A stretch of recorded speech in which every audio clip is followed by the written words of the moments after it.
Vamos a comenzar, Comenzar, Helen. porque ya, sí, ya estamos en la hora. Bueno, muy buenas tardes. En nombre del Grupo Cultural Celia Hoffman y del Centro Israelita Sionista de Costa Rica, les damos la más cordial bienvenida a todos los que se han unido a este espacio donde gracias a la tecnología podemos encontrarnos, unos en Houston, en México, en Costa Rica y en otros lugares de aquí de Latinoamérica y pasamos las fronteras. Podemos encontrarnos para compartir, aprender, aclarar conceptos, historias y muchas más cosas. Como siempre, tenemos presente y recordamos al comenzar que desde el 7 de octubre de 2023, después de 569 días aún, permanecen rehenes en Gaza, secuestrados por los terroristas de Hamas. Esta tarde nos sentimos muy honrados y agradecidos con nuestra invitada especial, quien es muy reconocida y distinguida periodista y autora de varios libros. Hablo de la señora Silvia Cherem. Gracias, Silvia, por haber aceptado nuestra Gracias, Helen. invitación para en voz propia presentarnos su más reciente libro titulado Por nuestras libertades antes de que sea demasiado tarde. Claves para entender el Medio Oriente y el oscurantismo que se avecina en Occidente. Vamos a aprovechar que nuestro querido amigo y colaborador, el ingeniero Mardoqueo Staropolsky, está con nosotros para que nos presente formalmente a la señora Silvia Chen. Gracias, Helen. Bien, pues buenas tardes a todos y mi enorme agradecimiento a Helen, a Leye, que está allí presente, lo sé, la veo, por el honor de permitirme presentar a Silvia, mi amiga y compañera de muchas luchas. Hemos hecho más de una travesura por ahí, ¿verdad, Silvia? Muchas. Presentarla ante ustedes. Con el permiso de todos ustedes, me voy a permitir dedicar esta presentación a la memoria de dos personas. Una de mi amigo Mauricio Frachman, extraordinario ser humano y orgulloso judío, estudioso en nuestro pueblo, que se fue hace un par de semanas, esposo de Leye, de Lola, que es miembro de este grupo. Y la segunda, a quien quiero dedicar también esta presentación, es a la memoria de una compañera de muchas de ustedes y amiga hasta el último momento de Silvia. Me refiero a Frida Staropolsky. También una luchadora, estudiosa del judaísmo, educadora, una mujer extraordinaria fuera de serie, y ahorita en la lectura va a aparecer otra vez más. Por su lado, Silvia, que está presente hoy con nosotros, y es un gusto enorme. Silvia es periodista y escritora, es Premio Nacional de Periodismo 2005, expresidenta del International Women Forum, capítulo México, y Mujer del Año 2022. A partir del barbárico y cruel atentado contra Israel del 7 de octubre del 23, se convirtió en la voz más reconocida en México en la lucha contra el terrorismo, sobre todo tras la publicación de su libro Por nuestras libertades antes de que sea demasiado tarde, que a 6 meses de su publicación, el 7, justamente se publicó el 7 de octubre, el 24, ya va en la cuarta reedición con más de 100 entrevistas en diferentes foros, tanto en México como en otros países, de Silvia en radio, en televisión y en prensa escrita. Es coautora Silvia del libro Imágenes de un encuentro, la presencia judía en México durante la primera mitad del siglo XX. En este libro trabajó como coautora también Frida Zichronole Shalom. Debo mencionar que de 1986 a 89, Silvia fue directora de un periódico que creamos en México, Kol Tzioní, y que fue una voz fresca en el periodismo comunitario. Allí también participó nuestra querida Frida. En 1994 comenzó a publicar series, crónicas seriadas, entrevistas de largo aliento y reportajes especiales de temática nacional e internacional de índole cultural, política, científica y social en los periódicos, los periódicos del Grupo Reforma. Su entrevista a Octavio Paz, titulada Soy otros, soy muchos, forma parte del tomo 15 de obras completas del Nobel de Literatura. Quienes la conocen, sabemos, y lo sabemos bien, que logra desnudar el alma de sus personajes, que tiene la sensibilidad, intuición y garra para preguntar lo que nadie se atreve, que sabe discernir lo importante y encontrar los tramas e hilos conductores de su vida.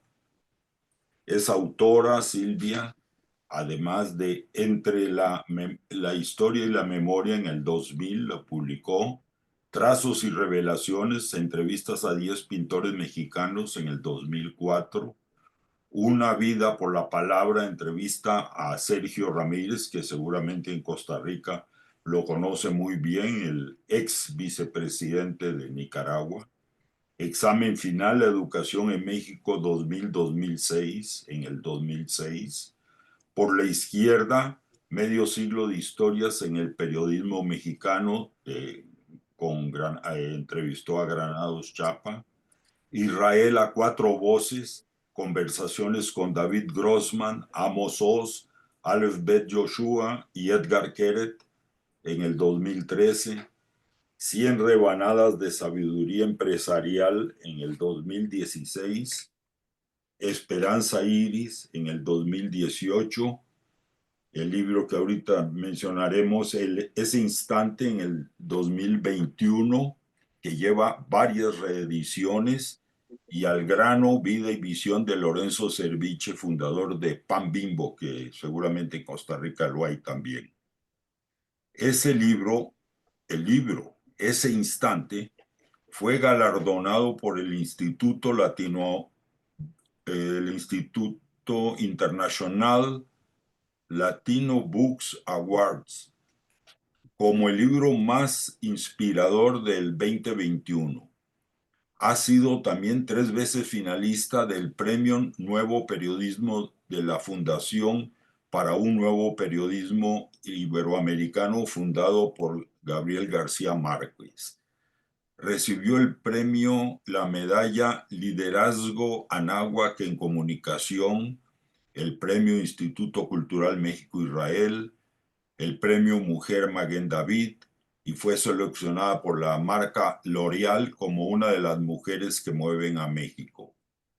Se acaba de publicar un libro autobiográfico, Mi vida, por Golda Meir, y el prólogo es de Silvia Cherem. Asimismo, ha entrevistado a los más grandes protagonistas de la historia reciente de Israel, entre ellos en varias ocasiones a Shimon Peres, y a los escritores Amos Oz, David Grossman, Aleph Bet Joshua, Edgar Keret, Eshkol Nevo y Zeruya Shalef. Te doy la palabra, Silvia. Creo que vamos a hacerlo. Si quieres tú, dejamos que te hagan preguntas, o sea, tú haces una introducción y luego por medio de las preguntas del público vamos llevando la sesión. Gracias, Mardito. Me siento hasta intimidada con tantas palabras y tantos elogios. Creo que de lo más lindo que escuché hoy es que hayas dedicado esta sesión, porque para mí inmediatamente Costa Rica significa los Staropolsky, que han sido mis amigos de toda la vida, y hablo por supuesto de ti, de Frida, que fue mi hermana, de Germán, y que tanto le extraño porque a Frida, porque bastaba que yo publicara cualquier línea en cualquier lugar, ella la leía antes, ella la veía publicada y me volvía a llamar, y siempre fue como una guía crítica constante en mi camino. Así es que gracias por traerla a la luz, porque no podríamos estar hablando de Costa Rica sin mencionar el amor a su legado, a su inteligencia, a su bondad. Así es que gracias, Mardo, y gracias por tu amistad, porque efectivamente desde que yo comenzaba a escribir, allí estabas tú. Eh, Tú me invitaste a hacer un viaje hace muchos años a Venezuela. Lo recordaba con los venezolanos que estuve en Miami apenas presentando el libro hace un mes, y les contaba yo de la aventura y me decían, siempre recordamos que alguien había venido a revolver el gallinero en Venezuela y ahora te Alborotar. conocemos, alborotamos. Mardo y yo, que no era, yo decía que yo era la niña de Cutzá hace 40 años, y me invitó Mardo a un congreso de la organización sionista en Venezuela y yo no tenía nada que ver. ¿Estás de acuerdo? Yo apenas empezaba con mis primeros pininos escribiendo. No sé ni por qué me invitaste, Mardo. Yo creo que por la amistad que teníamos con Frida, contigo, de haber estudiado juntos la maestría en estudios judaicos. Y bueno, pues allí de alguna manera a Mardo le dieron la palabra, a mí no me la querían dar que porque era la niña de Cutzá, y al finalizar el congreso, pues les dijimos que no se valía tener conclusiones a un congreso tan importante escritas de antemano para tener dinero de la Organización Sionista Mundial, si lo que se discutía allí pues no tenía ningún sentido y era un mero trámite. Y bueno, pues lo dije yo, y al pobre Mardo le llovió, pero luego nos decían que estábamos, nos decían, a lo mejor alguno de ustedes conoce esto, pero nos decían, gracias por ayudarnos a tumbar a Chentojovsky. Y yo decía, ¿y quién es Chentojovsky? Yo no vine a tumbar a nadie, nada más dejé a dos niñitos, ya tenía yo dos chiquitos de regreso en casa, y dije, pues, ¿para qué me pagan un boleto para venir a algo que yo nada más les serví de trámite, yo como todos los demás? Bueno, dicho esto como introducción, a partir de allí, nunca pensé que iba a llegar a escribir un libro como el que ahora estamos presentando. No lo tengo yo, pero lo tienes, Helen, me lo mostraste para quien quiera verlo. Eh, Estoy fuera de casa, estoy atendiendo citas médicas con mi hermana y no tengo un ejemplar para mostrarles, pero allí Helen se los enseña.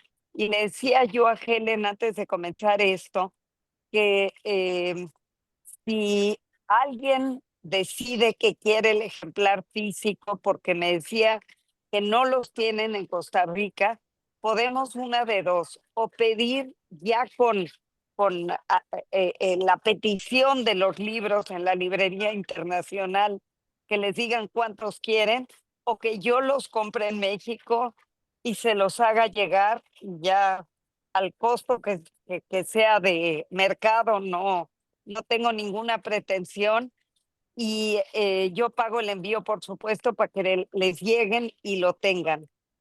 ¿Por qué escribí este libro que nunca hubiera querido escribir? Lo escribí porque a mí me pasó como a todos, que yo el 7 de octubre que veía las imágenes, y que entendí el odio que se generó ese mismo 7 de octubre, que uno pensaba, hubiera pensado en el mundo en el que creíamos vivir, que iba a haber empatía, que iba a haber una situación de cobijo, de cariño hacia las víctimas, darnos cuenta del odio que comenzó a surgir en las calles de Estados Unidos, en las calles en Europa, en las universidades, en Latinoamérica, darnos cuenta que algo estaba pasando, que cuando menos yo, a lo mejor alguno de ustedes sí tenía conciencia de este antisemitismo latente que ahí estaba, cuando menos yo sentí que me quitaron el piso, que no entendía nada. Y el libro surgió de la manera más extraña, porque surgió Mardo les comentaba que yo fui presidenta del Foro Internacional de Mujeres en México, que en cada país, creo que no hay foro en Costa Rica, pero en cada país donde hay, aglutina a las mejores voces femeninas del país, empresarias, políticas, gente de la cultura, gente de los medios, las mujeres, digamos, más notables del país están en el foro y tuve el privilegio enorme de presidirlo durante la pandemia. Y durante la pandemia yo reformulé totalmente el foro en el sentido que si antes nos reuníamos una vez por mes y que llegaban 20 o 30 de 140 que éramos entonces a una conferencia, yo me di cuenta que la pandemia, pero me di cuenta desde el primer día, que era la oportunidad de comenzar a reunirnos. Y cada lunes y cada viernes, durante la pandemia, con el olfato periodístico que tengo, que yo tenía, sabía cuáles eran los temas álgidos o importantes. Si había una reforma estructural de gobierno en México, invitaba a las figuras principales a dialogar off the record con un grupo importante de mujeres como estas. Y entonces, inmediatamente todas querían conectarse y nos reuníamos 120 mujeres cada lunes y cada viernes. Y pues creé un chat con muchas reglas para que todas pudiéramos estar allí compartiendo lo que hacíamos, compartiendo logros, opinando de temas importantes, y había reglas muy claras de todo lo que no se permitía en el chat y funcionaba maravillosamente bien ese chat. Yo dejé la presidencia, aunque me rogaban que me quedara 2 años más. La dejé en muy buenas manos, pero sabiendo que había construido un muy buen nombre en el Foro de Mujeres y que tenía aliadas por donde yo quisiera, que bastaba que yo pida cualquier cosa para que todo el mundo me quiera ayudar. Y justamente en ese chat de mujeres donde soy querida, respetada y somos poquititas judías, en ese chat me sucede que ponen a los 2 días del 7 de octubre, digamos que el 9 o el 8 o el 9, no sé, ponen ese mapa que yo creo que todas vimos o todos vimos, ese mapa espantosamente manipulado de 4 fragmentos del mapa del Medio Oriente, de cómo era supuestamente Palestina en 1920 y cómo en 1947 Israel se apodera de las tierras de Palestina y en 1967 se apodera de más y en 1973 se apodera de más. Y entonces ese mapa falaz, manipulador, turbio, lo único que pretendía era demostrar que pues había un motivo y un contexto para el ataque del 7 de octubre. Y alguien lo pone y en varias empiezan a contestar con razón. Y ustedes pueden, no sé, seguramente cada quien tuvimos ese con razón entre grupos de amigas o amigos, y para mí fue lo más grotesco darme cuenta que alguien podía estar justificando la masacre del 7 de octubre con esa con ese cinismo, con esa incomprensión y con esa actitud de lo más ruin. Y entonces decidí que tenía que explicarles por qué el mapa no era real y por qué los estaban manipulando y por qué no había un contexto que avalara lo que estaban diciendo. Y ese fue el inicio del libro. Yo no era un especialista, no era mi tema, yo tenía que hacer la tarea. Y entonces empecé a explicarles, investigando a fondo, con el colmillo del periodista, digamos, comencé a indagar cada uno de los bloques para ir poniendo una explicación. Y cuando terminé de explicar bloque por bloque que comentaban y opinaban, me di cuenta que tenía un primer artículo. Quien tenga el libro en las manos, yo no lo tengo, y vaya a la tercera parte del libro, es todo lo que comencé escribiendo yo. Y creo que ese primer artículo es del 10 de octubre y se llamaba Justificar lo injustificable. Y tú lo tienes el libro en las manos, Mardo. Era entenderlo, era algo así como: no hay una razón para justificar esta barbarie. Y dije, donde pueda publicarlo, lo voy a publicar de inmediato, porque eso es lo que necesito, mostrar que a cuanta gente se pueda, que esto no, y empiezo hablando del mapa y explico. Y entonces lo publicaron inmediatamente en el portal de Latinus. Y luego vino, a los 4 días después de eso, Mardo, tú te acordarás que hubo una pequeñísima manifestación de algunos que decidimos ir a la Embajada de Israel, porque yo no sé cómo funciona la comunidad en Costa Rica, pero en México el dictamen por décadas ha sido: no hagamos olas, no nos presentemos para no provocar. Entonces, algunos de manera eh, muy independiente, digamos, decidimos acercarnos a la embajada.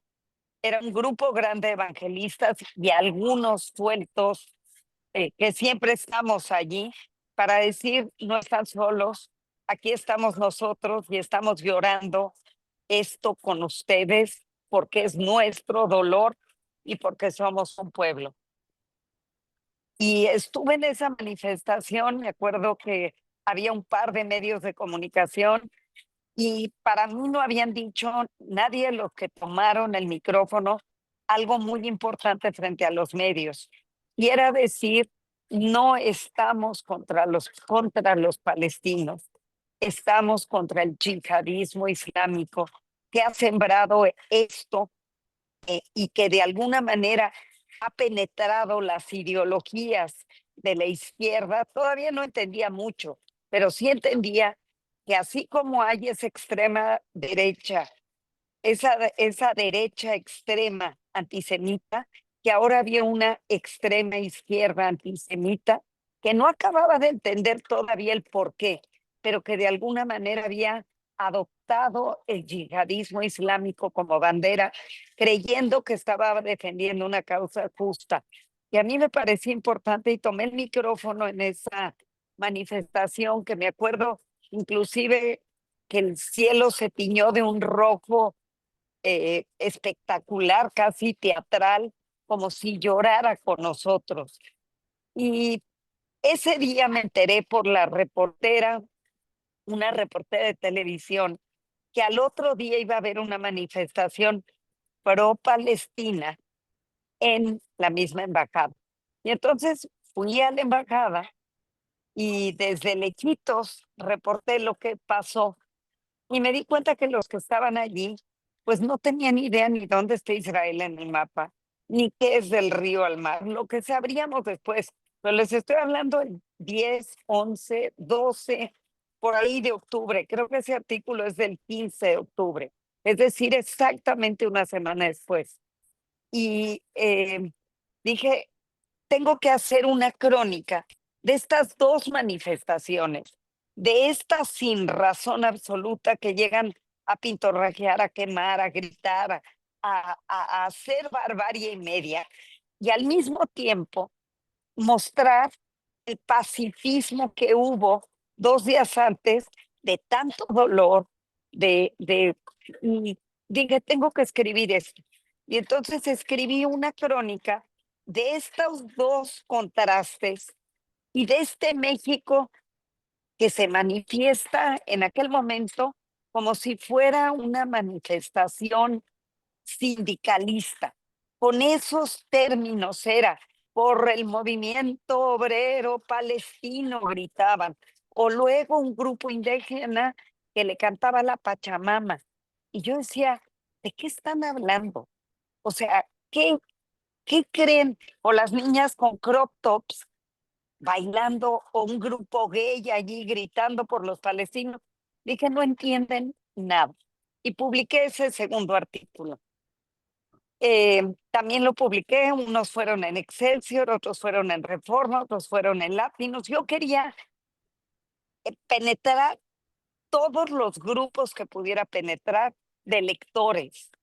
Luego vino, se acordarán ustedes, lo del hospital Al-Ahli, que dijeron que había Israel bombardeado un hospital con niños y con un grupo grande de enfermos y que habían matado a más de 500 gentes. Y mientras Israel se detenía a dar una justificación o una explicación o a decir que no había bombardeado nada, pues los medios reprodujeron lo de Al Jazeera y dio la vuelta al mundo 7 veces antes de que Israel se pudiera siquiera defender.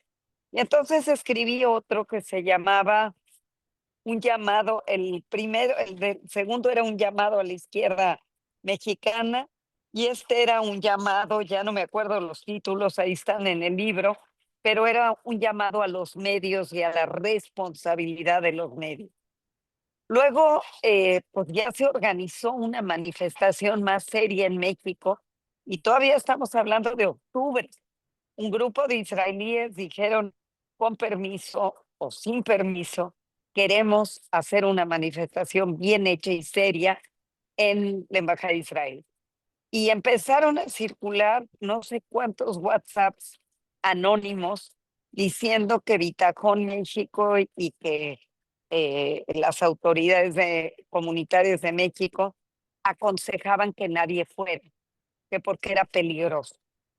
Y entonces a mí me dio una rabia total, porque dije, no podemos dejar, o sea, no podemos deslindarnos de nuestra identidad, que también tiene el componente Israel.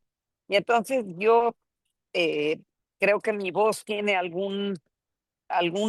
resuena de alguna manera, y mandé a grupos distintos un WhatsApp diciendo, soy Silvia Cherem, o sea, no soy una voz anónima, porque todo lo demás fue anónimo, circulaba anónimamente, aconsejan, dicen, pero nada. Yo dije, soy Silvia Cherem y yo voy a ir a la manifestación.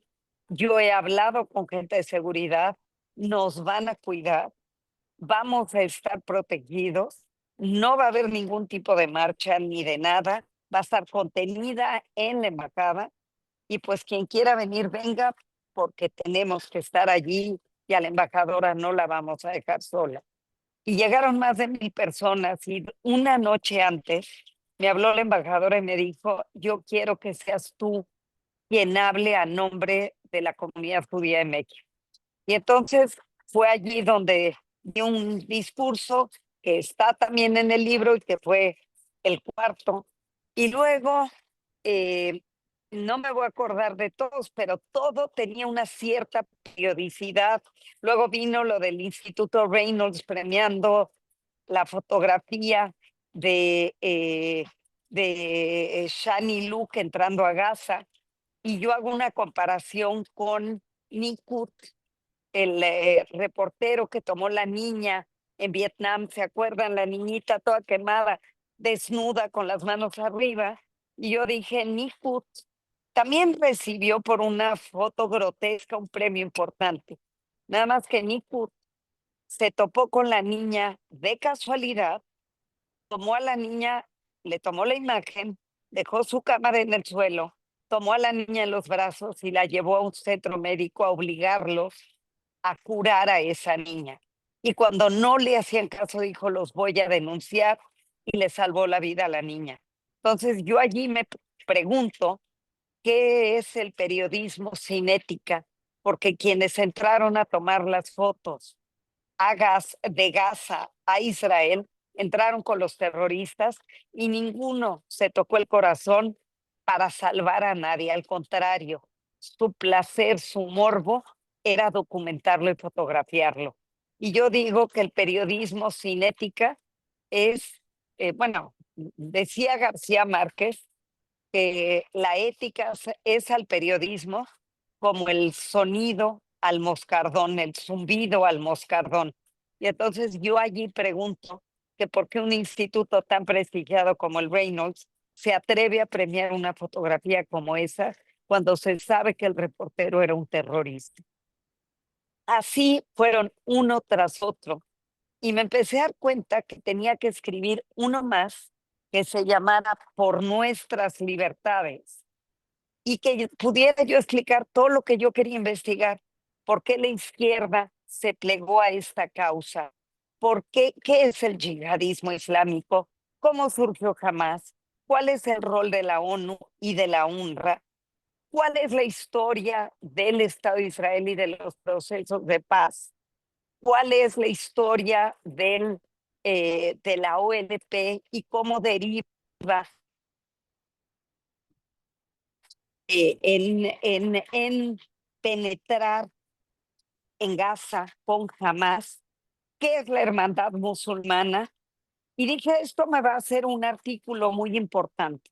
Y pues empecé a investigar también cómo penetró todo el dinero de la hermandad musulmana a Estados Unidos, por qué las universidades donde más dinero no documentado, digamos, dinero que ha entrado de manera turbia de Qatar y de Irán a las universidades, porque Asher Small, 4 años antes del 7 de octubre, fue al Departamento de Justicia de Estados Unidos y documentó universidad tras universidad cuánto dinero que no han declarado se ha recibido y cómo son esos los espacios donde hay mayor incidencia de BDS y de odio hacia la comunidad judía y persecución a Israel, y tratar de boicotearlo. Y lo mostró, no hicieron nada, pero todo eso estaba documentado.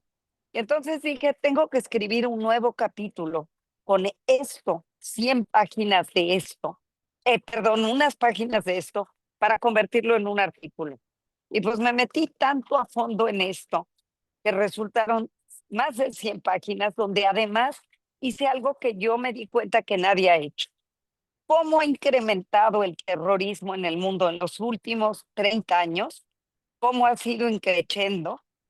Y cómo cada vez es mayor, inclusive en lugares donde no hay más que musulmanes, y que los de línea más radical atacan a quienes no quieren adoptar esta versión fanática que creen que es la verdad de Mahoma y que es la verdad que tienen que inspirar.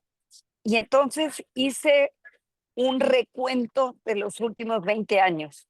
Y es que se olvida dónde ha habido ataques terroristas. Nos olvidamos totalmente dónde surgieron o por qué.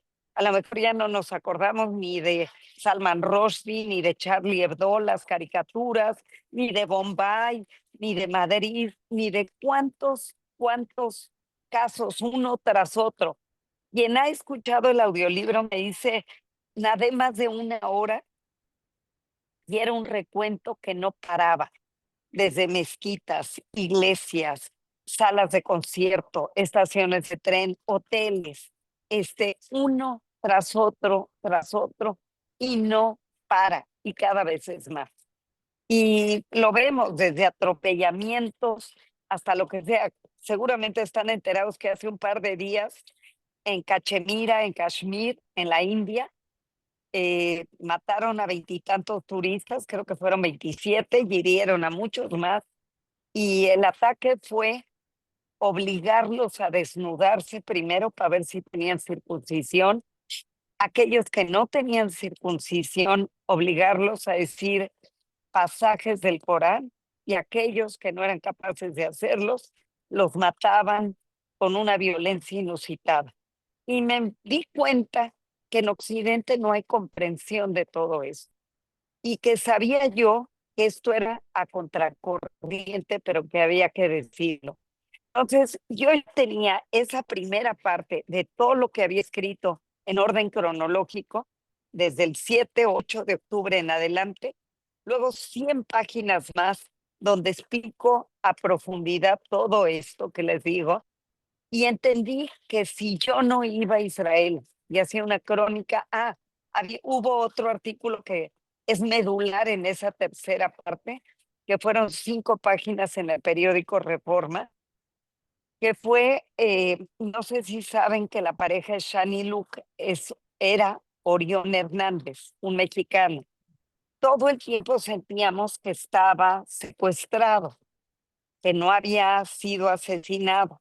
Entonces, durante los meses que se sabía que estaba secuestrado, yo contacté a los padres. La mamá vivía en París, el papá vive en América del Sur, están divorciados, y todo el tiempo estaba en contacto con ellos.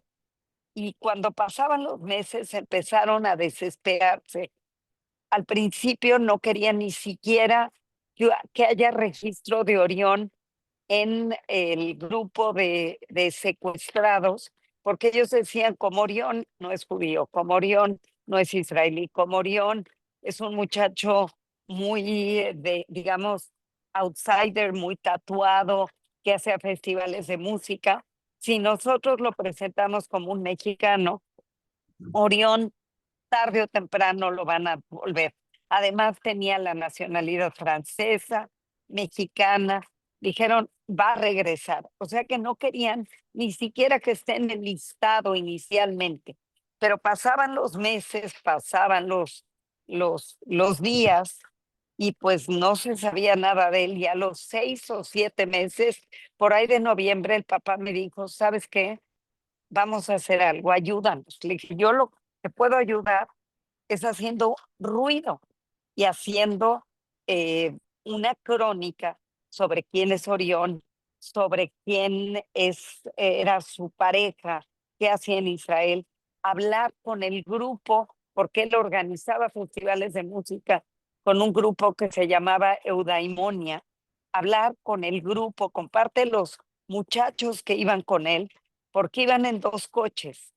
Uno era Shani, Orión y un muchacho que se llama Keshet, que lo masacraron, luego se supo que lo habían matado, un güero precioso, de cara muy hermosa, muy angelical, y eran otros 3 muchachos que iban en un segundo coche y que se sabía que estaban vivos.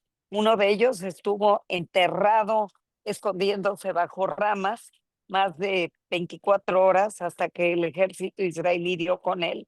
Y él era un francés que no quería ni hablar, estaba traumatizado absolutamente. Pero había otros 3 que sí, bueno, eran estos 3 del otro coche, y había otros 2 que por extrañas razones no fueron a la fiesta. Uno que dijo, me quiero quedar, una que dijo, me quiero quedar, no me da buena vibra la fiesta y no quiero ir, y que se quedó, pareja de este francés, y otro más que lo detuvieron al llegar a Israel porque vivió mucho tiempo con una israelí, no renovó la visa y lo detuvieron al entrar a Israel para ir al festival, y pues se imaginarán, dijo hasta la despedida, pero eso le salvó la vida. Entonces, todo este grupito, más los padres, era gente a la que yo podía entrevistar y que entrevisté. Los otros 3 de los segundo coche tuvieron que correr durante horas. Son estos testimonios que sabemos de gente que corrió y corrió y corrió en el desierto, viendo a los terroristas, viendo las ráfagas de las metralletas, sabiendo que en cualquier instante podían morir y que vivieron la violencia en carne propia y que tenían mucho que contar. Entonces, con todos estos testimonios, escribí esa crónica que para mí es una de las partes fundamentales del libro. Yo les diría la segunda parte, donde hablo de todo esto, y esa crónica de la tercera parte son piezas fundamentales. Y entendí que ya tenía casi un libro, pero que si yo no me iba a Israel a hacer el trabajo de campo y hacer entrevistas, que hice más de 100, el libro iba a ser muy criticado como propaganda sionista, que sigue siendo criticado como tal, no importa, pero les cuesta más trabajo porque allí estuve, porque hay una trayectoria detrás de de mi trabajo profesional que respalda lo que he hecho durante todos estos años y que de alguna manera me permite tener una cierta credibilidad, cierta, porque uno se da cuenta que es mucho más fuerte la luz de odio que la credibilidad que uno tenga. Yo me dedicaba antes, cada uno de mis libros, son casi, creo que 12 o quizá más, a presentarlos en lugares donde llegaban 1000 personas. Eh, Margo he estado, yo creo que en la mayoría de ellos, y siempre era un aplauso de pie y un cariño desmedido. Este libro ha despertado todo lo que se imaginen y más.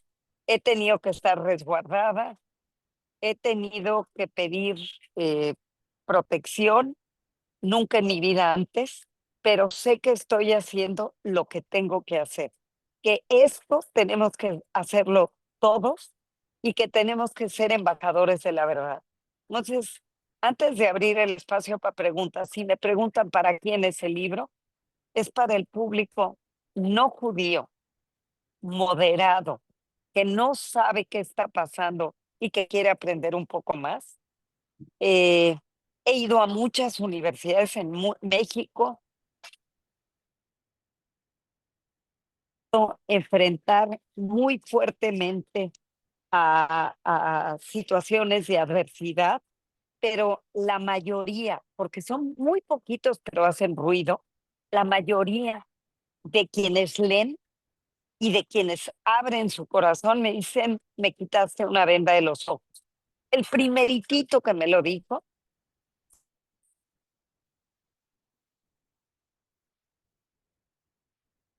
fue parte del audiolibro que se llama Noé Velázquez. Me dijo, Silvia, cuando me di cuenta, él me ha grabado otros audiolibros de libros míos, me dijo, cuando me di cuenta de qué iba este libro, estuve a punto que no, híjole, espérenme, porque no. Eh, me dijo él, dice, cuando me di cuenta de qué trataba el libro, no quería yo, de ninguna manera quería grabarlo, porque yo era de esos que creían otro.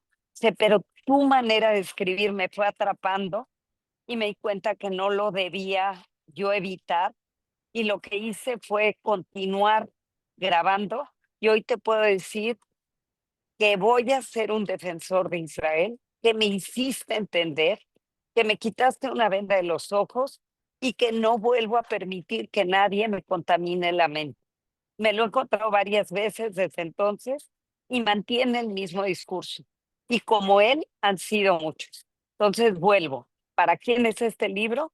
Para ese sector, que a veces están dispuestos a abrirse y que cada vez es más difícil llegar, pero que no son los antisemitas aferrados, pero también es para nuestros jóvenes, porque son ellos los que están en el mundo y para nosotros, para entender, a mí hacer este libro me permitió entender 1000 cosas que no sabía y que hoy sé que cada uno de nosotros tenemos que ser un embajador de la verdad, pero la única manera de poder ser un embajador de la verdad es con datos, es con información, es con entender qué está pasando afuera para poder defender desde un lugar desde un lugar inteligente y no desde un sitio donde nos revuelquen tildándonos de sionistas genocidas, que también me bañan de eso, pero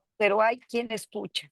Entonces es de enorme pesimismo y adversidad lo que estamos hoy viviendo y enfrentando, pero no nos queda más que luchar. Eso es lo que pienso yo. Y bueno, pues si quieren, abramos el foro y pues mencioné a Frida, a quien adoramos y extrañamos, pero entendí también que Mardo se lo dedicaste este encuentro a Mauricio Fragman y que también él descanse en paz.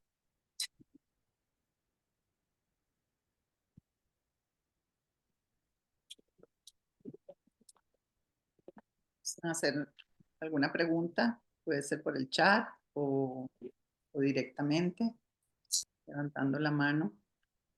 Veo aquí que preguntan dónde lo venden en México. En México, en Estados Unidos y creo que en cualquier lugar del mundo está para Kindle. En Estados Unidos ya está el libro físico en Amazon y también está en Audible la versión de audiolibro. Vuelvo a repetirles que sí, y en todas las librerías en México y en Estados Unidos, en algunas más Amazon. Si quieren libros a donde estén escuchando este programa, si nos los piden, yo los compro, me dicen cuántos quieren y yo pago el envío para que se siga divulgando. Y yo creo que ha llegado tan lejos porque mucha gente judía y no judía lo ha comprado para poder llegar. Si ustedes tienen, inclusive yo he sacado libros, que en México está prohibido, pero lo he hecho, libros al costo que me los dan a mí con un ligero descuento para que se puedan repartir libros por donde sea. Yo tengo una enorme gratitud a Penguin Random House, que no solo me publicó, sino que lo publicó para que salga el 7 de octubre. Cualquiera que llega a una editorial y pide que se publique un libro tarda entre 3 años, 4, inmediato. Saúl Wesleder está levantando la mano. Saúl, a ver, para abrirle el...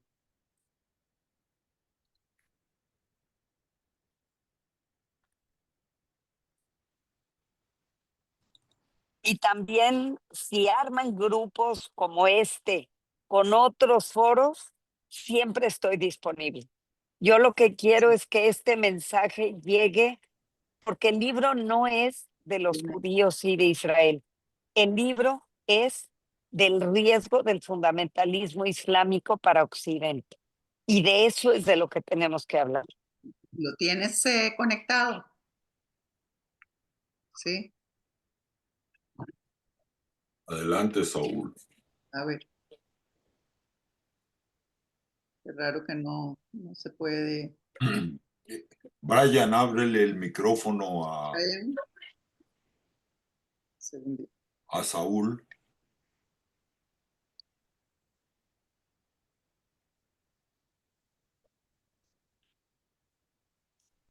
Si puedes, si no escribirla, Saúl, es muy largo.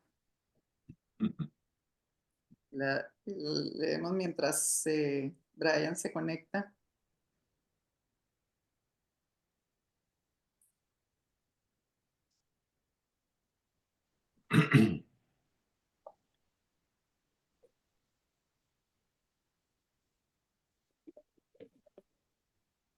¿Escribieron algo? No, Sería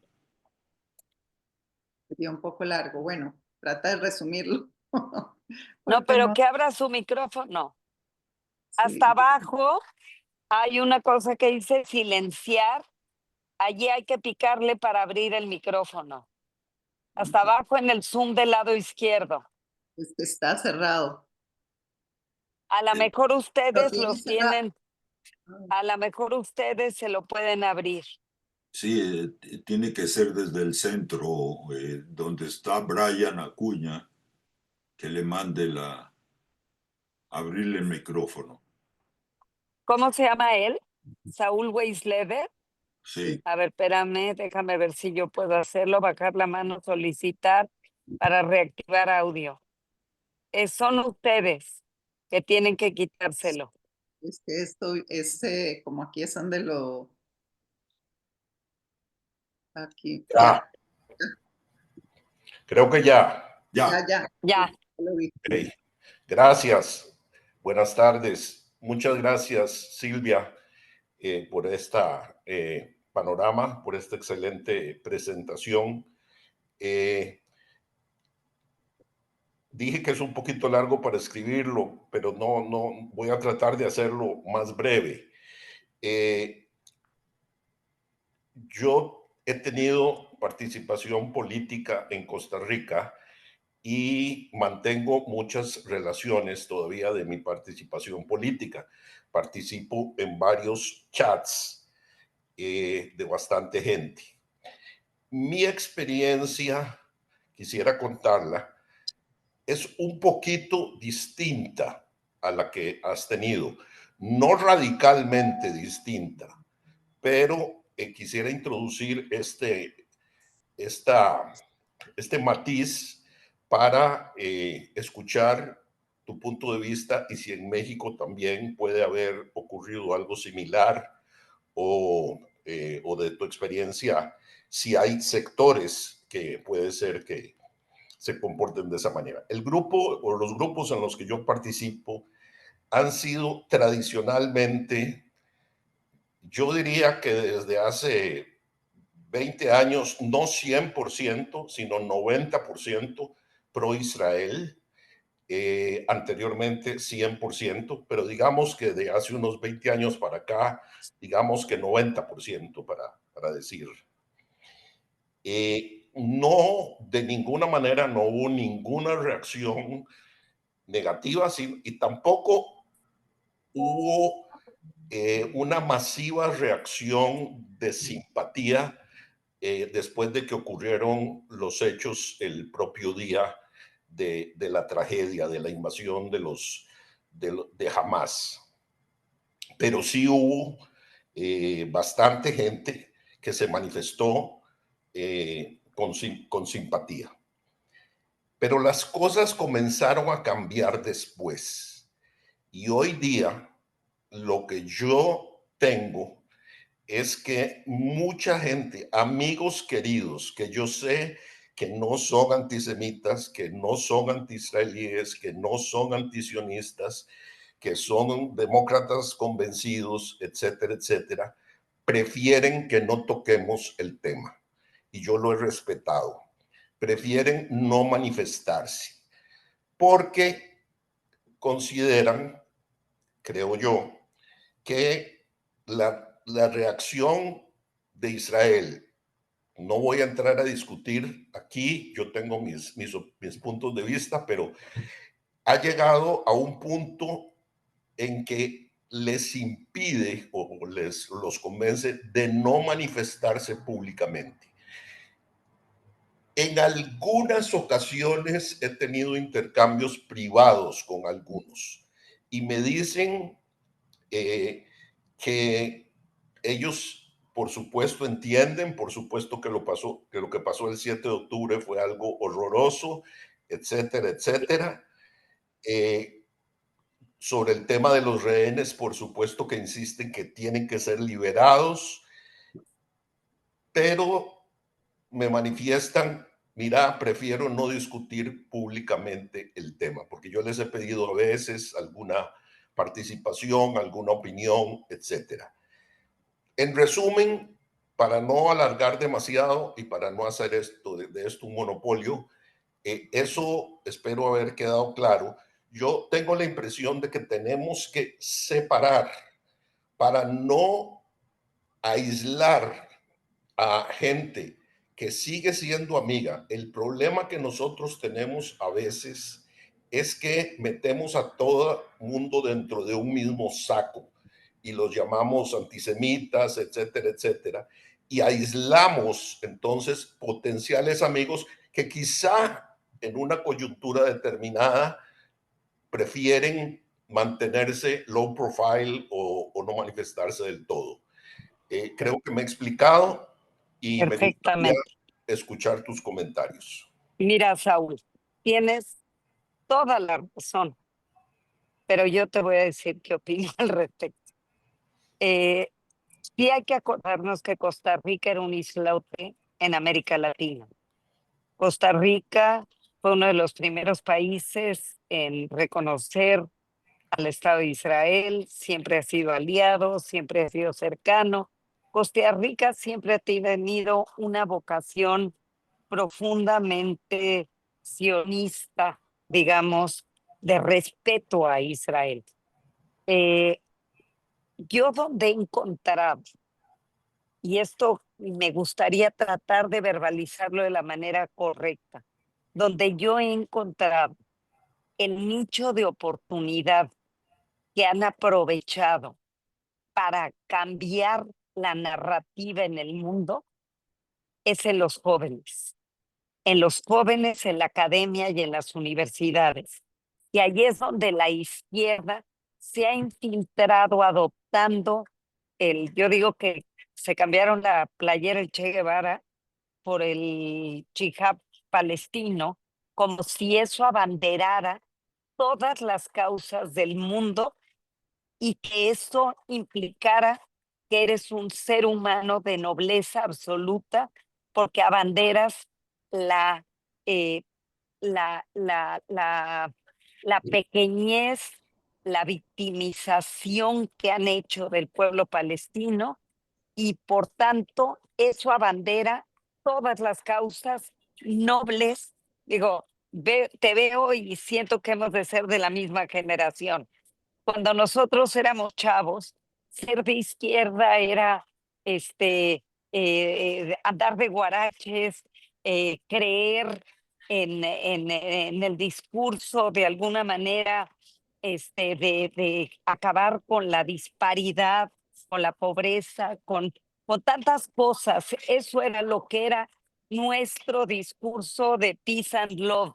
O sea, de alguna manera no más guerras, paz. Pero esto ha ido deformándose para adoptar todos, así como la causa palestina es la nobleza total, la causa anti-israelí es el odio total. ¿Y quién más ha sido un factor determinante? Todo esto instrumentalizado. Claro que por todo esto, que si quisiéramos encontrar una fecha de partida del problema, ellos lo encuentran en el 48, yo lo encuentro en el 79. 1979 ganan los ayatolas en Irán y allí empieza toda esta instrumentalización en Occidente, porque ellos lo dicen muy claro, ellos dicen, nosotros vamos a ganar la partida y lo han dicho y repetido por tres caminos.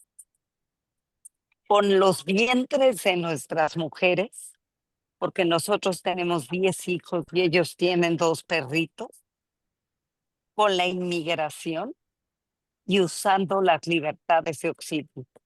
Y si lo piensas, es lo que han hecho. Ahora, entiendo que Costa Rica vive en un islote, pero la penetración que ha habido a partir de las redes sociales de ver a Israel como el país colonialista, porque eso es lo que eran estas fotos, como la colonia se apoderó de las tierras que no le pertenecían. Entonces, es colonialista, es apartheid, es limpieza étnica, y cualquiera que ha viajado a Israel sabe que todo esto es una mentira, pero eso es lo que se ha sembrado en la mente de esos que no quieren discutir contigo el tema, porque a mí que me digan, ¿y por qué no se pronuncian por los 500,000 musulmanes asesinados en Siria? ¿O por los 500,000 asesinados en Yemen? ¿O por los uigures que son musulmanes que hoy están en campos de concentración en China? ¿Por qué no? ¿Por qué en su bondad plena de no querer tocar el tema, esos no son temas. O sea, si me preguntas qué creo, creo que cuando te dicen prefiero no tocar el tema, es porque ya se compraron el otro discurso. Y porque no sea de alguna manera, yo entiendo que a lo mejor Netanyahu es intolerable y es el tipo más arrogante. Y yo también sé que Trump en su bondad nos puede estar haciendo el daño más grande del mundo, porque no sé qué va a pasar pasado mañana que Trump no esté en el poder y que somos culpables de que a Harvard le quiten su dinero por culpa de los judíos. O sea, todo este discurso puede ser un boomerang, pero lo que sí sé es que en este contexto tan adverso, con líderes tan antipáticos, porque digo, Mardo dijo, yo entrevisté 3 veces a Shimon Peres, pues no ganaba una elección, pero era el mejor representante, el mejor que podíamos tener en el mundo. Era un hombre de paz, un hombre que entendía el mundo, un hombre sereno, un hombre culto. No tenía la arrogancia de estos líderes que polarizan con tanto odio y que no sabemos qué bien. Pero a mí lo que más me preocupa es que se ha sembrado una narrativa donde no tenemos salidas. Entonces, por eso es que el tema no tiene que ser Israel y Palestina, porque en propio Gaza hay manifestaciones contra Hamas. El tema es los riesgos del yihadismo islámico. Y entonces sí, tenemos mucho que hablar. Entonces, yo lo que te sugiero, te ofrezco, es que les digas si quieres, porque ya lo hice y ha funcionado. Lo hice en Guadalajara, lo hice en Monterrey, lo hice ya en Mérida. Es que gente de la comunidad y de fuera de la comunidad se juntan para invitar a grupos de amigos de fuera, gente totalmente que es mayoritariamente no judía. Y estas personas escuchan una conferencia completa que me aviento, preguntan y preguntan y acaban convencidos. Y han escrito a favor. Lo que pasa también es que el que decide escribir una línea a favor o decir cualquier cosa, como eso no está permitido en la corriente narrativa, los persiguen. Han sido terribles. A mí me ha tocado un alud de odio. Hablamos antes de que se conectaran todos del caso de Margot Glantz en la UNAM. Margot Glantz, una escritora judía de 96 años, que muy poco se ha pronunciado de su identidad judía y que la atacaron en una conferencia donde hablaba de sus viajes en la UNAM y siguen justificando que por haber opinado se merece este alud de odio. O sea, haber opinado a favor de Israel en algún momento o por las víctimas secuestradas o contra el yihadismo islámico. Es la sinrazón total. Entonces, lo único que nos queda es tratar de convencer. Por eso yo les decía, si sirvo, ahora sí que úsenme. Yo me conecto o viajo o voy, no me importa nada. Esto ya es un motivo de vida. Lo que quiero es poder transmitir a cuanta más gente podamos que abran los ojos, que las cosas no son como nos las pintan, que sí hay un riesgo y que en Irán mismo, cuando el Ayatollah Khomeini ganó, quien le ayudó a tumbar al Shah de Irán fue la izquierda y a la primera que asesinaron fue a la izquierda. Entonces, más vale que abran los ojos. ¿Cómo es posible que veamos manifestaciones de Queers for Palestine? O sea, ¿en qué cabeza cabe? O de chamaquitas, como te digo, semidesnudas, creyendo que están defendiendo. ¿Qué están defendiendo? ¿Sí me captas? Sí, yo creo que toda esta gente inteligente que tú conoces, como la que yo conozco, y que no quieren hablar del tema, es porque saben o creen saber que Israel es culpable.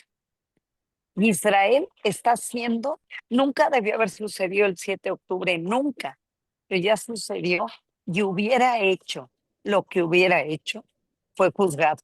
Porque antes de que dispararan una sola bala, ya había manifestaciones contra Israel en todo el mundo. Yo te diría en México también. Entonces, no hay mucha escapatoria. Y si queremos que haya un mundo para nuestros hijos, para nuestros nietos, tenemos que buscar aliados. Y es ahí donde yo te digo, todos tenemos que ser embajadores. Y también encuentro muy preocupante tantos judíos que deciden mostrar que ellos son que ellos están contra lo que hace Netanyahu, que están contra Israel y que públicamente filman desplegados. Los judíos del mundo estamos contra, porque van a ser los primeros. O sea, no le demos la pala al sepulturero. Somos los primeros que nos va a cargar, ¿me entiendes? Entonces, yo creo que públicamente no nos toca más que tratar de entender que la situación es de tal adversidad que no hay muchas salidas más que tratar de tener aliados, porque pinta horrible el mundo. Eso es como yo lo veo, ¿eh? Gracias. Espero no ser muy deprimente, Saúl, y haberte podido contestar, pero eso es lo que siento. Sandra Piz, que Gracias. mi compañera y también que ha estado en política mucho tiempo, también tiene una pregunta. Sandra, ¿puedes abrir el micrófono? Es que tenemos Está ahí. bien. ¿Ya? Ok. Gracias. Sandra, Bueno, primero, Silvia, muchísimas gracias. Realmente esperábamos con ansia tu conferencia, pero ha ido mucho más lejos de lo que realmente pensábamos. Así es que, de todo corazón, gracias. Sandra. muchísimas gracias. Y antes de formularte mis preguntas, también quiero darle las gracias a Mardo por recordarnos tanto a Mauricio como a Frida, amigos queridísimos que extrañamos mucho. Silvia, he seguido en lo que he podido tus conferencias y realmente es admirable la labor que estás haciendo. Yo creo que eso es lo que necesitamos en este momento y de una u otra manera, pues tratar de explicarle a la gente lo que está pasando. Obviamente tenemos tantas cosas en contra, pero dos cosas me llaman la atención. Lo que no he podido es conseguir el libro, así es que haré eco de tu ofrecimiento y a ver si Helen nos ayuda con eso. En primer lugar, me llama mucho la atención la parte de tu libro donde explicas qué vio la izquierda en el yihadismo islámico. Y si pudieras extenderte un poquito en eso y si existe el tiempo. Y el otro tema que me parece fundamental, repito, no he leído tu libro, así es que me imagino que todas las partes son importantes, pero todo ese tema de que has documentado los ingresos que han tenido las Ivy League universidades y que explican el porqué de esa tendencia anti-israelí, porque yo diría que más que otra cosa ha sido pro-Palestina. No sé si están o no tan de izquierda, pero me parece, sobre todo en este momento en donde se les está quitando dinero a las universidades y que todos vemos eso realmente con preocupación, el que el mundo sepa lo que recibieron de Qatar durante todos estos años y que según entiendo está en un capítulo de tu libro, me parece fundamental. Quisiera ver si puedes extenderte un poquito en esos dos temas. Muchísimas Con gracias. muchísimo gusto y ambos son importantísimos. Yo tenía el mismo cuestionamiento que tú. ¿Qué está viendo la izquierda? Y cuando te metes un poco a entender el contexto más amplio, y vámonos a ese mismo 1979. La revolución islámica con los ayatolas triunfando en Irán, con el discurso muy claro de que quieren un nuevo califato mundial porque finalmente el último gran califato suyo se desmoronó al finalizar la Primera Guerra Mundial. Entonces, este discurso de volver al Islam de los puros, que también es el discurso de la hermandad musulmana, que cuando surge la hermandad musulmana, y ahorita llego a la izquierda, surge cuando es el mandato británico de Palestina, 1928. Dicen que esta influencia de Occidente en la zona está pervirtiendo sus valores y con eso surge la hermandad musulmana, que sabemos que luego quien dirigía la zona, el mufti de Jerusalén, que era la figura sustancial en la zona, pues cuando es expulsado es aliado de Hitler y de alguna manera busca todo esto. ¿Cómo es que se vincula la izquierda? La propaganda soviética, la maquinaria soviética. Sabemos que la URSS inicialmente votó por el Estado de Israel en 1948. Votaron Estados Unidos y votó la URSS por el establecimiento del Estado de Israel. Pero muy pronto, cuando comienza la Guerra Fría y empieza a haber una pugna clara entre Estados Unidos y la URSS, se ve a Israel como el hijo de Estados Unidos y la URSS empieza con una propaganda anti-israelí de altos vuelos desde los 50. El parteaguas es la Guerra de los 6 días. Cuando en 1967 sienten una humillación brutal los países árabes por el triunfo en 6 días de los israelíes que acaban con toda su aviación en tierra cuando pretendían acabar con Israel, todos estos aviones, en las Naciones Unidas, no sé si ahorita me dices si revolví demasiado, en las Naciones Unidas durante la Guerra Fría estaba el polo Estados Unidos y estaba el polo soviético. Y había un grupo muy amplio de los que se llamaban los países no alineados. Estaba allí Sukarno de Indonesia, estaba allí Nasser de Egipto y estaba Nehru de la India. Y ellos decían, ni con uno, y te hablo antes de la Guerra de los 6 días, ni con el otro. Vamos a buscar cómo ser un grupo fuerte nosotros. Además, acuérdate que estaban haciendo un mundo de naciones. Todos eran países nuevos que surgen a partir de la Segunda Guerra Mundial, empiezan a surgir países tanto de lo que fue el Imperio Otomano como del Imperio Austrohúngaro un poco antes. Entonces, todas estas naciones eran ni de un bloque ni del otro, sobre todo muchos países africanos y muchos países latinoamericanos, que eran del tercer mundo. ¿Sabes cuál es su primera declaración conjunta de países que no tenían nada que ver uno con el otro? Nada. Sionismo es racismo. ¿Instigada por quién? Por este grupo de no alineados. Entonces, la URSS con su maquinaria de propaganda y que además este grupo de no alineados sí se alía al final con la URSS, todo este grupo, todo lo que tenían que votar era yo te doy lo que quieras, pero tú votas todo lo que yo quiero contra Israel. Tus primeras declaraciones conjuntas. ¿Cómo es posible que en la ONU haya una agenda de cientos de declaraciones contra Israel y no haya una sola contra China, una sola contra Irán, una sola contra Venezuela, pero que Israel tenga una agenda de 100 y pico declaraciones en contra de Israel?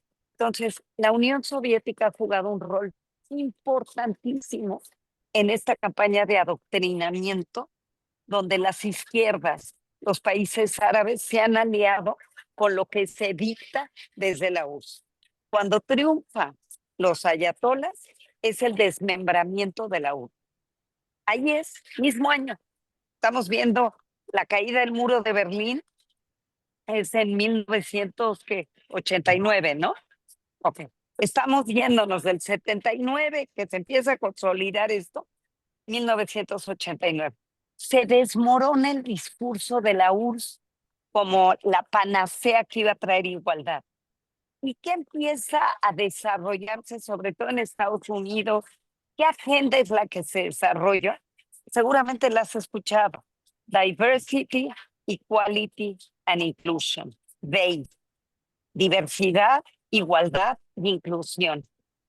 Claro, ¿quién no vamos a querer el apoyo a todos los grupos sociales, a todo lo que se incluya, a todas los sexos imaginables que ahora ya no sabemos ni cómo llenar antes era hombre, mujer, ahora hay 25 categorías y no sabemos ni de qué nos están hablando? Todo esto es producto de esta agenda de diversidad, igualdad e inclusión. Y para Saúl, te voy a dar un dato que es importante para tus amigos y para todos. Obama amenazó a las universidades, Obama, que no asumieran el Diversity, Equality and Inclusion, en quitarles los fondos del Estado. Y ahora Trump amenaza justamente por el Diversity, Equality and Inclusion, que no se limitó a eso, sino que también en ese paquete se sembró el Me Too, se sembró el Black Matters Too y, curiosamente, se sembró el BDS. El paquete es completo. Se ha asumido todo ese paquete en donde hablan, vuelvo, de colonialista, porque hoy hay que ser anticolonialista, de atentar con los derechos de los grupos indigenistas, y se ve como que Israel son blancos colonizadores que no tienen nada que ver con la zona, y se reescribe la historia a su antojo, porque la reescriben a grado de decir que Jesús era palestino y no judío. Las barbaridades que hemos oído. Y vuelvo, el cuento es la narrativa, porque la narrativa es el tejido social que une a las sociedades. Y entonces, en este mundo de fake news es la historia misma, porque la realidad es la que nos quieren vender. La realidad es el discurso que han comprado. Y ese es, de alguna manera, el que se ha insertado. Me preguntabas por las universidades. Ese dinero no legal se llama Asher Small. Búscalo. Él es el académico que documentó absolutamente todo el dinero, toda la parte de la hermandad musulmana y cómo se mete en las universidades. Es un discurso de dos gentes en las que yo me basé. Se llama Lorenzo Vidino, que es un autor italiano, y Dalia Siada, una mujer egipcia. Ellos, Vidino, que ha escrito sobre la hermandad musulmana a muerte, Vidino entrevistó gente que renunció como secta, como logia a la hermandad, y que le contaron una barbaridad de cómo tienen un objetivo muy claro, muy preciso, de cómo penetran los medios y las universidades, y cómo tienen más de 30 años metiendo dinero, metiendo elementos, personajes para que estén en las universidades. Y tan es así que yo te diría, cuando yo estaba con mi editor, de los editores de arriba apoyaban totalmente el libro, pero digamos, una de las personas con las que me tocó trabajar no paraba de decirme que no te das cuenta en qué te estás metiendo. ¿Por qué estás metiéndote en algo que no solo es mentira, sino que te va a acarrear tantos enemigos? O sea, el flujo narrativo es tan brutal que es muy difícil contraponerse a él, pero no nos queda más que intentarlo, y sobre todo en las universidades y con los jóvenes.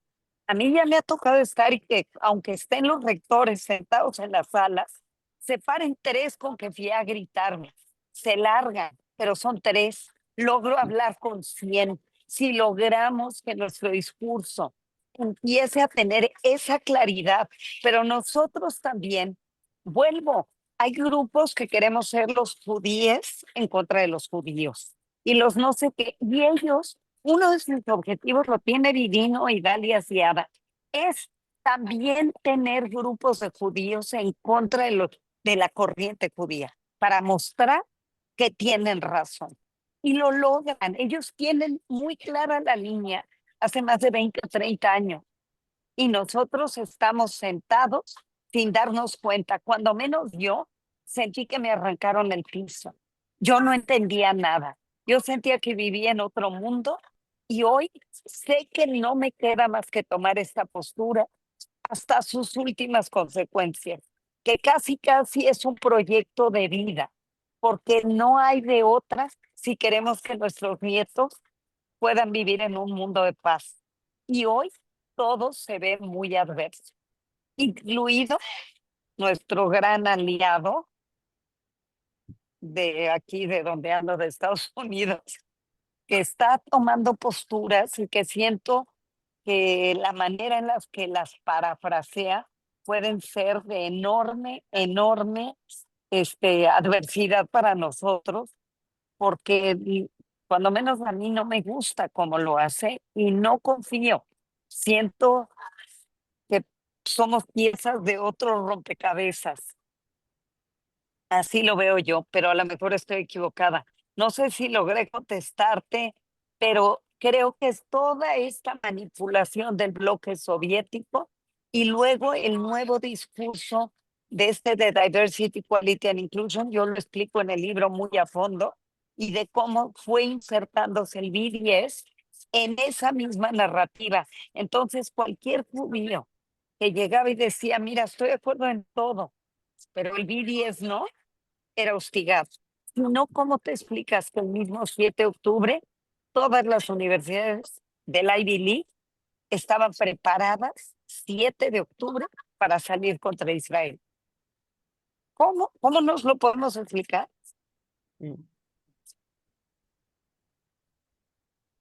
Gracias, Sandra.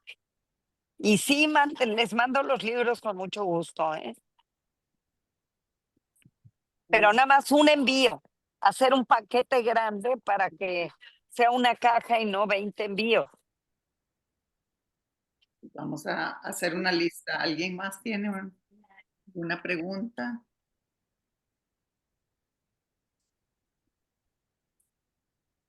La verdad, Silvia, muchísimas gracias por esta excelente charla, la presentación de tu libro Por Nuestras Libertades, antes de que sea demasiado tarde. O sea, ha sido impresionante el profesionalismo, la valentía y claridad del libro, donde describes la realidad, presentas los hechos con veracidad, enciendes una luz de alarma para Occidente, para todos nosotros y el mundo entero, del cambio que puede presentarse. Siento que tiene tanta información importante que podría decir que es un libro para tener a la mano, como consulta, como un documento de ayuda para contestar, para saber, para tener claro también nosotros, o sea, todo lo que ha pasado,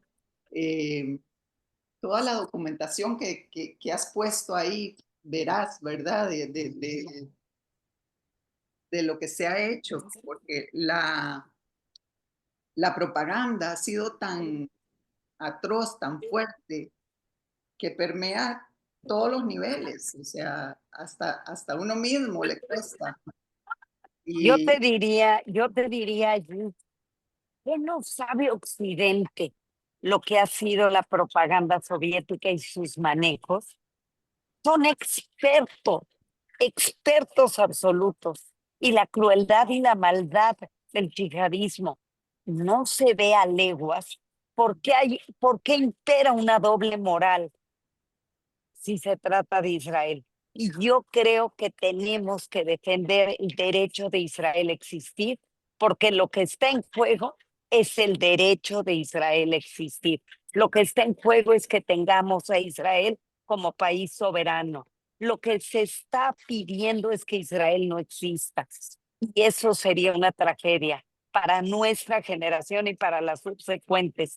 Así es que no nos queda de otra más que defender ese derecho a existir, porque no hay otro camino y no tenemos que ponernos con tanto prurito a ver si tenía derecho a defenderse o no. Sigue habiendo 59 secuestrados, veintitantos que los han maltratado a muerte y allí siguen en túneles. ¿Por qué eso no se dice con claridad? ¿Por qué eso no conmueve? ¿Y por qué no tenemos el valor de dejar de hacer cámaras de eco entre nosotros y de salir bien informados a buscar cómo convencer a otros de nuestra verdad, que es la verdad de Occidente, de las libertades de Occidente? Eso es lo que tenemos que defender, no otra cosa. Y de eso se trata, aunque nos pongamos en riesgo.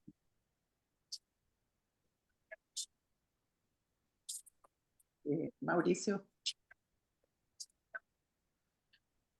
Si me permiten, tengo una intervención adicional que también espero no sea larga.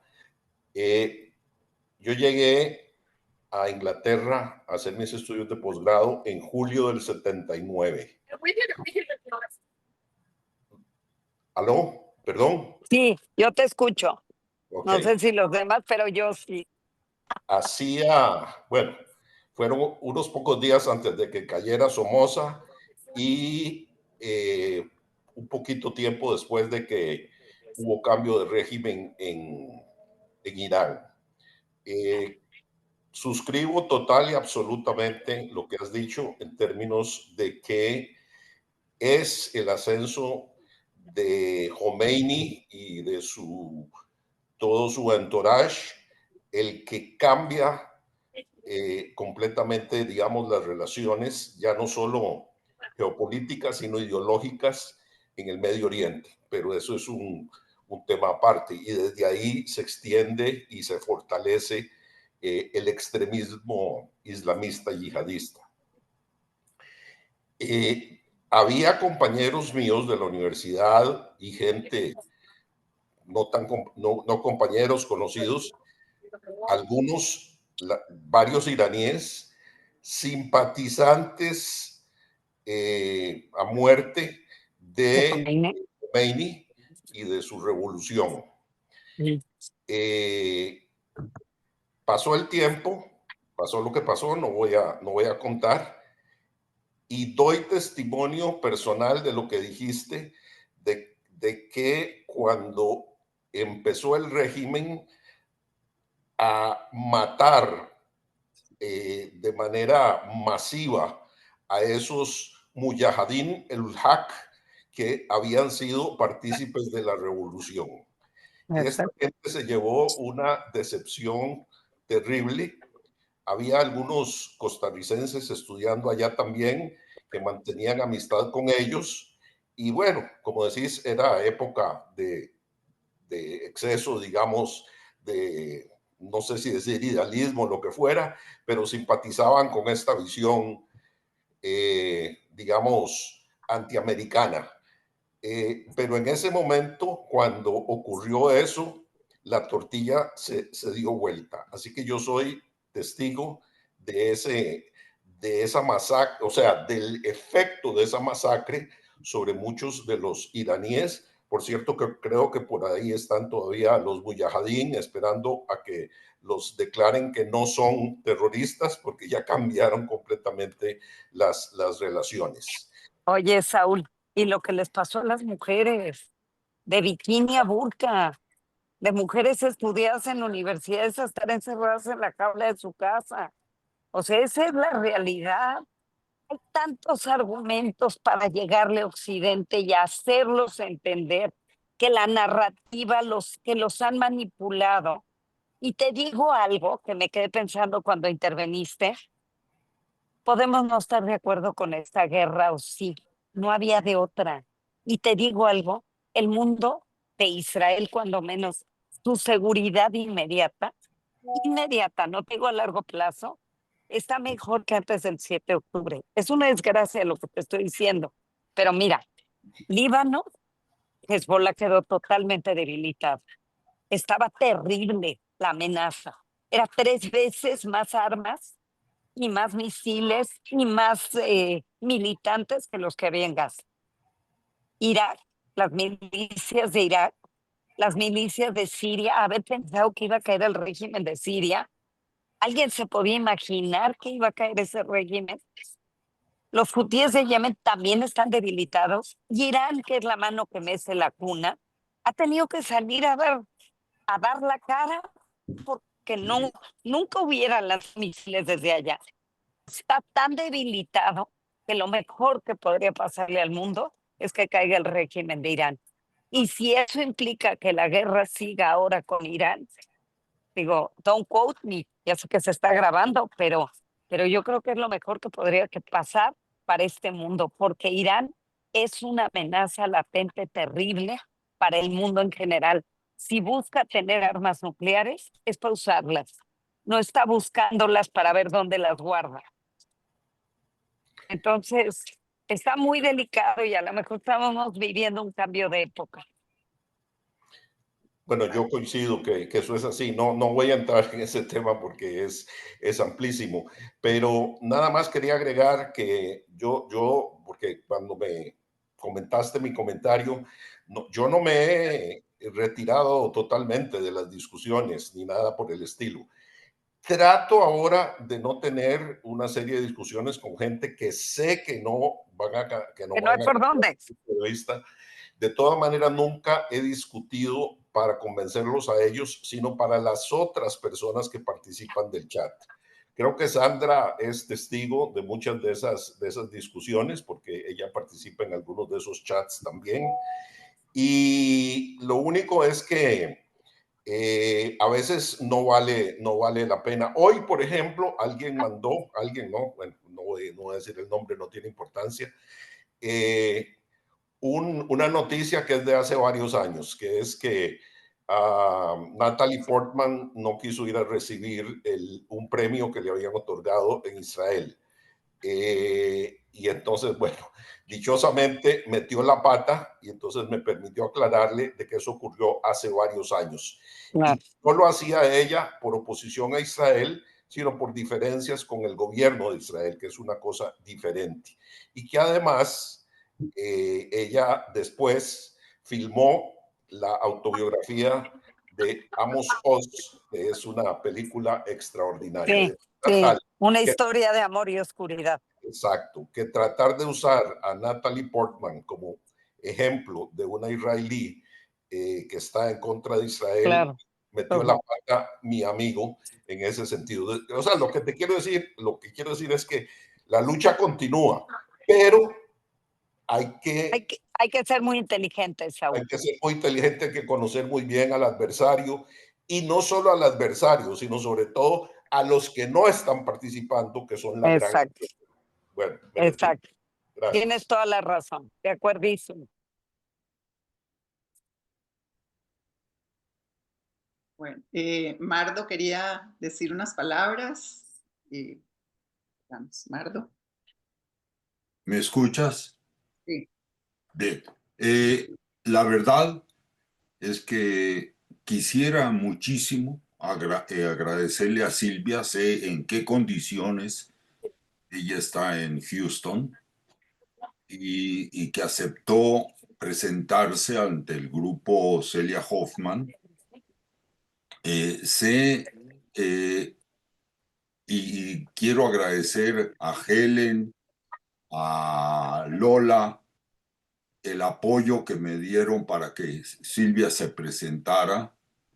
Sé que Saúl podría echarse otra conferencia más, sin lugar a dudas. Agradecerle a Sandra su intervención, el gusto de ver nombres, Clara Sommer, que hace años no la veo, a ver a Cira, a tanta gente que conozco, Henry, que por ahí lo veo, todos ellos, es un gusto enorme verlos y agradecerles que hayan tenido la confianza de la recomendación que les di de mi amiguita Silvia. Y amiguitos de veras, ¿eh? Amiguitos de picarnos el ombligo, que quede claro. Muchos años y creo que vamos adelante, hay que seguir, Hay que seguir, hay ¿verdad? que seguir, Mardo. Gracias a ti, Mardo.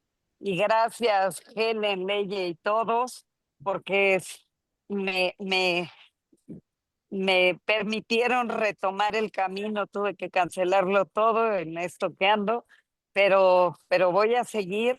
Hace 3 semanas estuve en Miami, di 4 intervenciones públicas muy importantes y bueno, luego como 12 entrevistas de medios, y es lo que tenemos que hacer. Y les vuelvo a ofrecer que estoy abierta para grupos de lectura, para encuentros. No lo dejemos a nivel comunitario, tenemos que salir. Tenemos que salir porque el tema no es Israel, el tema es Occidente. Y si eso lo entendemos, podemos cambiar mucho más fácil el chip. Muchísimas gracias, de verdad. Ha sido una lección invaluable, de verdad. Hemos aprendido Gracias a muchísimo. Y bueno, un último comentario que recordamos muchísimo, con muchísimo cariño a nuestro amigo Mauricio. Somos solidarios con Laura, nuestra compañera, a Frida y a Germán, también nuestro amigo. Bueno, a ellos también nuestro cariño y respeto y muchísimas gracias, de verdad. Gracias. Increíble, Y increíble. lo último que les diría es el libro ya está traducido al inglés y estoy buscando editor o agente literario. Si alguien conoce a alguien que crean que puede estar interesado, échenme la mano porque el libro está listo para que alguien lo agarre y el mes que entra esté publicado. O si conocen a una de esas grandes personalidades, no del ámbito judío, que están haciendo tanto ruido, como personas como Douglas Murray y como otros, que pudieran prologarlo para impulsarlo con mayor ímpetu. Anderson Cooper, yo no sé, alguno de esos figurones. Así es. Quiero decirles que el libro se consigue en Amazon, en Apple Books y en Audible. No sé si me pregunta Sandra que si en Audible está la versión completa. Sí, completito. Y también alguien aquí en Estados Unidos ayer me dijo que está en Spotify.